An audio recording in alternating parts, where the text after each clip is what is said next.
सिद्ध गुरु जी, आप तो योगियों के योगी महायोगी है, महासाधक है। आपका तो जीवन ही साधना है। सालों साल आपने साधना की है। तो आप हम बच्चों को ये मार्गदर्शन दे कि क्या जीवन का अंतिम गंतव्य मोक्ष है और वहां तक पहुंचने के लिए साधना के अलावा क्या और भी कोई मार्ग है? साधना का अर्थ सिर्फ यही नहीं है कि हम कहीं बैठ गए और मंत्र पढ़ने लगे, माला जपने लगे, आंख बंद कर लिए। अगर सिर्फ आंख बंद करने से साधना होती तो संसार के सारे अंधे साधक हो जाते। सिर्फ बैठने से साधना होती तो सारे विकलांग जो चल नहीं सकते हैं वो साधक हो जाते, सारे बीमार साधक हो जाते। अगर एक जगह रहने से ही साधना हो जाती तो सारे पेड़ पौधे साधक हो जाते। वो तो कहीं चल नहीं सकते हैं, चर और अचर दो तरह के जीव है। बिल्कुल। लेकिन यह भी सत्य है कि स्थिरता भी जरूरी है। पानी अगर हिलता रहे तो उसके तल को नहीं देखा जा सकता। चंद्रमा जब पूर्णता पर होती है तो वह पूर्ण दिखते हैं और उस दिन हम जो भी कार्य करते हैं वह पूर्ण होता है। इसलिए गुरु पूर्णिमा को हम गुरु की दर्शन करते हैं तो जो जो अपूर्ण होता है वो पूर्ण होते जाता है। एनर्जी अपूर्ण है वो पूर्ण होगा, भाग्य पूर्ण है तो वो पूर्ण होगा, धन अपूर्ण है तो वो पूर्ण होगा, वो सारी चीज़ पूर्ण होती जाती है। तो उसी तरह स्थिरता, अब स्थिरता हमको चलते हुए आती है कि नाचते हुए आती है कि गाते हुए आती है कि बैठते हुए आती है कि तांडव करते हुए आती है, ये हमारे ऊपर है। कृष्ण की स्थिरता बांसुरी बजाते हुए आ रही है। मीरा की स्थिरता मन की नाचते हुए आ रही है। नानक की स्थिरता गाते हुए आ रही है। शिव की स्थिरता तांडव करते हुए आ रही है। और भर्तृहरि की स्थिरता, महावीर की स्थिरता साधना करते हुए आ रही है। अब तुम्हारी मन की स्थिरता कहां आ रही है? मन स्थिर कहां हो रहा है? देखो, यात्रा दो तरह की है, एक बाह्य यात्रा, एक अंतः यात्रा। आपने महाभारत में सुना होगा, द्रौपदी का स्वयंवर हुआ था तो कहा गया कि मछली के आंख में तीर को मारना है।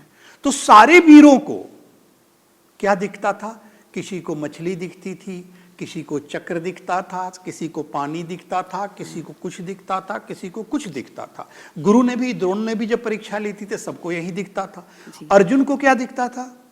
सिर्फ वो आंखें, जहां तीर मारनी है सिर्फ आंखें। अतः अर्जुन एकाग्र था और धैर्य भी था। अर्जुन ने धैर्य नहीं खोया, कर्ण ने धैर्य खो दिया, जल्दी था मारने के लिए उसको, इसलिए द्रौपदी ने रोक दिया। वो बेचैन था कि अब मार दूं। कर्ण भी मार सकता था। लेकिन धैर्य नहीं था उसके पास। एकाग्रता थी धनुष चलाने की, लेकिन आत्मा में एकाग्रता नहीं थी, वो नहीं मार पाया। और अर्जुन में एकाग्रता थी और धैर्य भी था। तो उस एकाग्रता के चलते अर्जुन पानी में देखता है, सिर्फ आंख दिखती है, न उसे पानी दिखती है, न बाण दिखता है, न धनुष दिखता है, न मछली दिखती है, न चक्र दिखता है, न लोग दिखते हैं। अब ये कैसे होगा? मैं आपसे कहूं कि यहां देखिए कितने लोग लाल कपड़े पहने हैं। कितने लोग? एक। कितने लोग ब्लू पहने हैं? 1 2 3। कितने लोग काले पहने हैं? 1 2 3 4। जब तुम लाल देख रही थी तुमको हरा दिखा? नहीं। जब ब्लू दिख रही थी तुमको काला दिखा? बिल्कुल नहीं। यही तो मैं कह रहा हूं, जब तुम जो दिखेगी दूसरा नहीं दिखेगा। तो जैसे तुम एकाग्र हुई, जैसे तुम धैर्यवान हुई, दूसरी चीजें तुम्हें नहीं दिखेगी। Wow, superb Gurudev, amazing, so much of clarity. वह तुम्हें नहीं दिखेगी। तुम लाल खोज रही थी तो तुम्हें ब्लू नहीं दिखा, लाल ही दिखा। तो जब तुम एकाग्र होगी तो तुम्हें यही दिखेगा और धैर्य भी चाहिए उसके साथ। मैं हमेशा एक बात कहता हूं, patience with family is love, patience with others is respect, patience with self is confidence, patience with God is faith. So beautiful Gurudev, amazing. तो धैर्य भी जरूरी है, पेशेंस भी जरूरी है।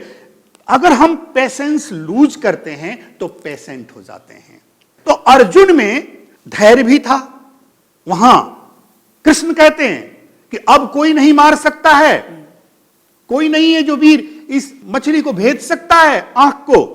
तब वहां युधिष्ठिर कहते हैं अर्जुन को, तुम जाओ ब्राह्मण पुत्र, तुम जाओ, कारण कि वो ब्राह्मण के भेष में आए हैं। अर्जुन जाते हैं, उन्हें सिर्फ मछली की आंख देखती है और वो पानी में मछली की आंख को देखते हैं और मारते हैं और मछली की आंख बिक जाती है, भेद जाती है। तो कहने का अर्थ है कि जैसे एकाग्रता आई, एकाग्रता ही साधना है। धैर्य के साथ एकाग्र हो जाना कहीं भी वो एक साधना है। इसलिए साधना जरूरी है मोक्ष के लिए, लेकिन वह साधना नहीं जो हमने वर्णित किया है। हमने एकाग्रता, किसी चीज के प्रति एकाग्रता। कहते हैं वर्क इज वर्शिप। तुम कर्म कर रहे हो।